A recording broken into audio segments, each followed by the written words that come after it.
Hey you guys, it's Peter, and welcome to my channel, Peterisms, where I tell stories of my life and just little things that I have learned as I have grown into the person that I am today. And I am getting ready to fly to Dallas, Texas, and we have to leave the house in 3 hours. So I still have to pack. I have everything arranged and ready to go, but I still have to pack. I'm finishing up. I think I have a pair of jeans in the dryer, and then I'm ready to go.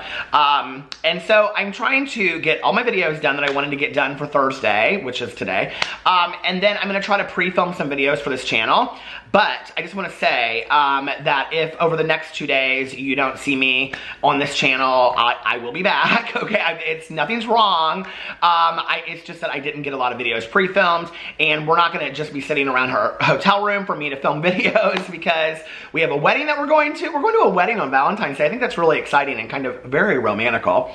So I will be posting pictures on my Instagram of me in a suit, and probably my husband as well, if you'd like to see pictures of us all dressed up. But yeah, so I'm really excited about that. And we also have one of our best friends in the entire world who lives in Dallas, Texas, and we're going to visit him as well. So I'm really, really excited. I haven't seen him in a while. He came home to visit a little bit ago, and we just got to have brunch. But he lived in New York, and now he lives in Dallas, and so we're really excited to see him. So it's gonna be a fun weekend. I'm really excited. And I've never been to Dallas, Texas before. And if you happen to be in the Dallas area and you see me, just say, hey, how are you? It's good to see you, Peter. I love when people come up to me, and it very, very rarely ever happens. But I have to tell you what's so weird is that when it does, it either happens like from people that watch this channel or my vlog. It's no other channel. Well, every once in a while it's my booktube channel, but very rarely. Okay, so I want to do 2 things on here today. First, I want to read a meditation to just kind of set the mood for today. But the second thing I want to do is kind of a haul or a show and tell. It's kind of like a motivational haul. I know that sounds kind of strange, isn't it? But I have some things over here that I purchased. So we're going to go through that in just a second. But I want to read from the Daily Book of Positive Quotations. Now, I have not read the meditation today, but when I went to it, the title of it is Sharing with Friends. And I thought, oh, that sounds kind of fun. Like I'm going, for a weekend with friends, so this will be fun. We're going out there, too. There's a couple other couples from Indianapolis that are going to this wedding out there. So, yeah, it'll be fun. It'll be a really fun weekend. I'm excited about it. Back in the day, I have to say, if you watch my vlog, you know that I talk a lot about having social anxiety and just like fear of being awkward and uncomfortable. And I don't really have it as much as I used to. And I have to say, thank you to all of you out there that watch my videos, because me being able to get on camera on a daily basis and just talk about what's in my heart and soul and just put it all out there has just been it's really, really helped me. So I appreciate that, I don't know how to explain it. It's like, I don't feel as uncomfortable now when I'm just like talking to people that I have never met before, or if I'm in a situation where I'm like sitting at a table, with people that I don't know, like at a wedding or something, I don't feel uncomfortable, or even around people that I do know, sometimes I get uncomfortable, or I did in the past. But getting on video every day and just talking and rambling like I do, it's really helped with that, So thank you to you guys. Like I think, I'm not a believer that practice makes perfect, but I believe that practice makes us better. And by getting on here and then talking to some of you guys and emails, and I get so many emails, I try to keep up with them. But by doing that, I'm really able to like kind of practice not being as uncomfortable with myself as I used to be. So thank you for that. Okay, today's meditation, February 13th, is Sharing with Friends. Friendships make prosperity more shining and lessens adversity by dividing and sharing it. Cicero. When something wonderful, it's so funny whenever I read a quote from Cicero, because Cicero is actually a town about 20 minutes north of here, and I know so many people from Cicero, so whenever I hear a quote from Cicero, it just kind of catches me off guard. Okay, let's start over again. February 13th, Sharing with Friends. Friendship makes prosperity more shining and lessens adversity by dividing and sharing it. Cicero. When something wonderful happens to us, it may not seem real until we can tell our friends about it. Their happiness for us deepens and intensifies our pleasure. When something bad happens to us, we search out our friends for comfort, understanding, and assurance. Their sympathy eases our pain and gives us hope. Knowing how much friendship means to us, how can we be better friends to others in their times of prosperity and adversity? I will be the best friend I can be to the people who bring so much joy into my life. I love this meditation, or bring so much into my life. It would be better if it said joy, but it doesn't. Joy to the world. But it doesn't say that. It just says, I will be the best friend I can be to the people who bring so much into my life, which is fantastic as well. I love that meditation. You know, I think we have different people in our lives for different reasons. You know, like my husband is, you know, my romantic partner, my partner in life, you know. But then my best friend, and Alex has a best friend too. So, you know, my best friend is Tanya and Alex's best friend is Sarah. If you watch my videos, you know that. You know, he's been friends with Sarah for like, God, well, let's see, since they were in high school. So going on 15, 20 years, almost. I mean, they've been friends almost as long as Tanya and I have been friends. So, I mean, these are like die-hard friends. And, you know, Alex is also friends with Tanya and her husband and family, and vice versa. I'm friends with, you know, Sarah's family and Sarah. But we have very specific relationships with those people. And I know that, like, you know, Alex loves to go and see her and, like, be like, oh, how's your day? And I make this kind of joke with her because she'll, like, come over and she'll be like, let me tell you about my day. And she kind of unwinds.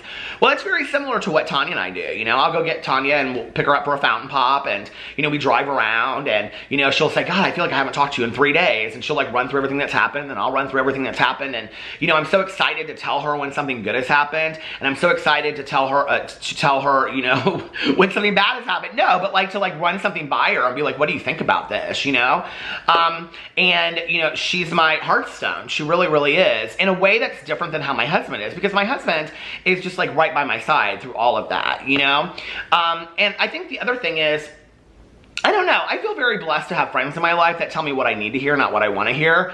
And, you know, sometimes when I'm going through rough patches in my life, or, you know, like I really need some guidance, you know, she's been somebody for me that has been, and Alex too, my husband is fantastic with this, in both saying, hey, like, step back from the situation and take a look at it and what is your part in that. And then to also have a sponsor in a 12-step program, you know, that just, like, holds my hand through all of that, but basically says, you know, you need to take a look at this. You need to take a look at what's going on.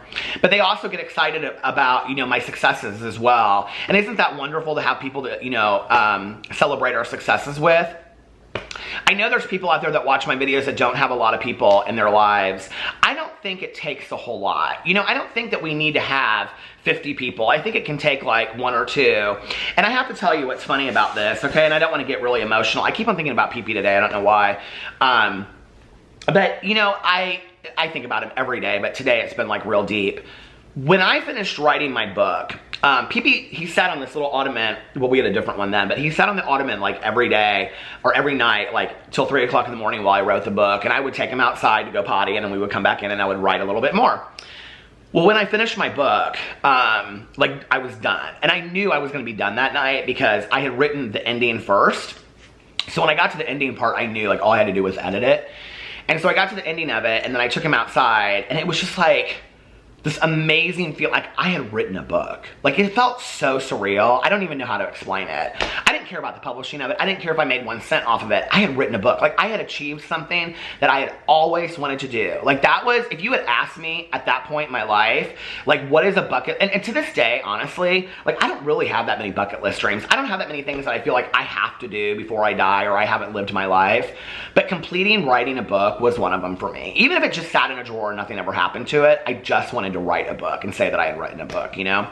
So I went outside and I was kind of looking at the sky, and, you know, like, I remember I looked at him and I said, PP, I said, I wrote a book. Your dad wrote a book. And then I looked up at the sky and I said, Mom, I wrote a book. And I think there's just something about sharing our experiences with, you know, like our successes with people. I think one of the hardest things about grief is that those people that loved us so unconditionally and that were always there to celebrate our successes and hold our hands through the bad times, when they're no longer there anymore, there feels like such a gap, you know? Like, I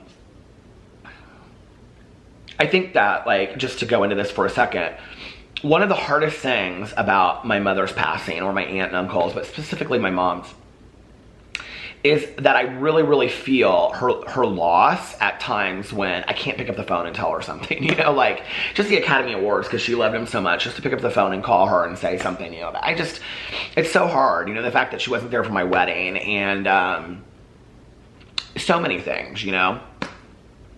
I appreciate all the people that I have in my life. I feel so blessed, you know, to have the people that I do. And I have some just amazing salt of the earth people that I know that I could call at any time of the day and they would be there for me. And that, I think, is a real test of a friendship. I just feel so blessed in my life, you know. As I get older, one of the things that I realize is it's not so much the travels that I think I said this not too long ago in here, but I've really gotten this lately. I love to travel, don't get me wrong, and I love to stay in a nice hotel. That's kind of where I like to spend my money. Traveling is nice, having things is nice, having experiences is nice, but if you don't have people in your life to do all that with, what does it really matter? You know, and I think for those people out there that say, I don't really have people in my life, get involved, go do something, join a book club, go, you know, join a yoga class, do something where there's an ability to maybe meet some people, you know, or if you're a religious person, find a new church or get involved in some activities at church. I think, you know, for me, especially talking about the social anxiety and whatever, one of the hardest things for me was when I came back into a 12-step program. When I heard this line that it's hard to fall off the wagon when you're sitting in the middle of it, I had to start putting my hand out and introducing myself to people and shaking people's hands and really getting in the middle of it. I really had to allow myself to do that, you know, because if I didn't, then, you know, I wasn't going to meet anybody and I wasn't going to have what I saw all these other people have, which was relationships within a 12-step program. And I wanted that, like I wanted that so bad, you know. I wanted these relationships. I wanted my phone to ring nonstop, you know. And it was funny because at the time I was going to, you know, a noon and an 8, 7 times a week. Well, on Sundays it was at like 11 and 8, and Saturdays, I think it was at 2 and 8, but Saturdays and Sundays were different. But other than that, I was going to 14 meetings a week when I came back into a 12-step program. And, you know, I would see people on a daily basis. I exchanged my phone numbers with them. I met people. I had lunch with people. I was talking to them after the meetings, you know. And all of a sudden, I had all of these different people's phone numbers in my phone. I had new friends. I had new people to talk to. And it was really, really powerful. On Halloween, my husband and I, we went to a Halloween party. Well, it wasn't on Halloween, but around then. We went to a Halloween party at, I was like, was it Halloween? But it wasn't. At my sponsor's house. And it was really cool because, you know, like, my husband knows my immediate recovery group. Like, he knows my immediate friends that are, like, Tanya and my sponsor and, like, let's say 5 other people that he hears me talk about and that he has met or gone out to dinner with and things like that. But other than that, like, he doesn't know the people that, like, you know, I pass by and whatever, you know, like... There was a man that I've known for 20 years in the program that passed away this week, you know, and like it was really hard because like Tanya called me and she said, hey, I just want to let you know. And I mean, I love this man, you know. I would see him at meetings all the time, and like I said something to Alex about it. He was like, are you okay? And I was like, yeah, I mean, like, you know, it's just really sad, but whatever. But like, he never knew that person, you know, because like he's not part of that world. So it was really cool because we went to my sponsor's Halloween party. And so, you know, we're just sitting there and there's like all these people that are like, Peter, Peter, Peter. And he sees like this completely different side, right? Like he saw a completely different side because he saw all these people he had never met before. They were so gracious to him, you know, and he had such a great time. And it was so funny because like only 3 people out of 20 dressed up. Oh my God, my battery just started flashing. So I'm gonna have to do this other part of the video. I'll pre-film it, then I'll have another video. But he was like he wore like a onesie, like a dragon onesie. And like only 3 other people out of like 20 or 40 people like dressed up. And it was kind of funny, but he had such a great time, you know, and he really got to see like how just pure souled these people were. And so now, like when I'll talk about somebody and he'll be like, oh yeah, from the party, and she was the one that we were talking to about blah, blah, blah, blah, blah, whatever. And it was funny because we were sitting out there, we were talking about like, one of my friends had just gotten back from New Orleans, and we were to Nolans, and we were talking about like the Madame Laveau or whatever, and Alex is real into that because he loved the show Coven on American Horror Story. And they're like talking, and we got in the car, and he's like, you guys just don't talk about recovery 24 hours a day. I go, no, like we're sober, but we're not a glum lot, you know, we talk about normal things. And I was like, it's the same thing around Tanya and my sponsor. He's like, I know. He was like, but I just thought it would be like more recovery talk because it was a lot of like cheese dips and do you want me to make you a latte, because my sponsor's addicted to making lattes, but that's a totally other story. She got that latte Keurig and she can't stop, but that's a whole other story. So anyway, I just think that our life is filled with the people that we have in it, you know, and if you don't have many people in your life, first of all, I feel for you. My heart goes out to you. But I know for myself, I had to put my hand out and start introducing myself to people, no matter how scary that was. So anyway, I'm gonna get off here and I'm gonna start rendering this video and get it up, and then I'm gonna do this haul for my next Purisms video, so I have a video for tomorrow. And I love you guys, and I will see you then. Bye.